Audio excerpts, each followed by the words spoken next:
All right, former President Obama raising eyebrows when he suggested that today's booming economy is the result of his administration, not President Trump's. So what do traditionally liberal colleges like Michigan State universities think?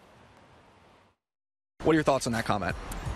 He's been out for long enough now that it's not on him anymore. It's more on Donald Trump. I'll side with Trump on that one. I feel like once a president's done, they hand it off. I feel like all presidents do this. They'll sort of take credit for something that's happening down the line.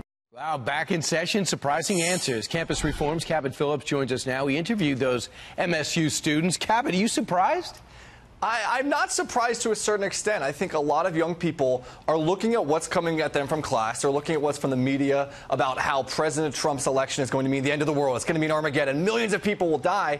And they're realizing that rhetoric is not actually matching up with results. A lot of young people are seeing that this economy right now under President Trump's leadership has more opportunity. If you are a young person getting out into the workforce, this is the best possible time for you in our nation's history, arguably. And so I think a lot of people are realizing, wait a second, everyone keeps telling me that things are going to go horrible under President Trump, and they're actually going pretty well. And so I think that young people are starting to a certain extent to be able to separate results from rhetoric. Kind of interesting because they're just coming off the summer where traditionally you might have been talking to your parents and you get a sense of how money is at home.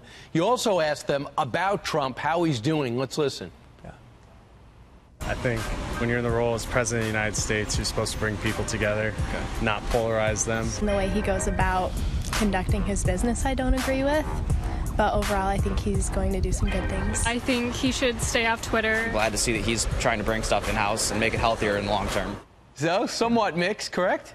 Yeah, it was interesting. One of the common things that I hear with the Leadership Institute's campus reform from students on college campuses is it's this kind of mixed bag of a lot of people saying, well, I have some misgivings about the style of President Trump. I have, maybe some uncertainty about the way he tweets, things like that. But the common theme that we were hearing at Michigan State that day was, look, I actually feel pretty good about how the economy is doing, regardless of maybe my feelings about him personally. And I wonder how much that'll play into the midterm elections. A lot of voters, the most important issue for them is the economy. And how many people may say, well, I don't like President Trump personally, but when it comes down to the economy, I think a lot of voters aren't going to want to mix up the way things are going, and they're going to be willing to continue to have Republican policies and President Trump's leading the economy. And I think that will play into the midterms as well. And on some level, they're worried about war, going to war. It would affect their generation and what's going on. And so far, the president is not looking to take anybody on directly. ISIS is gone. North Korea is being addressed. And Syria also seems to be in a standstill. Thanks a lot. Cabot Phillips, interesting results. Absolutely. Thanks so much. All right, some hope on college campuses, perhaps.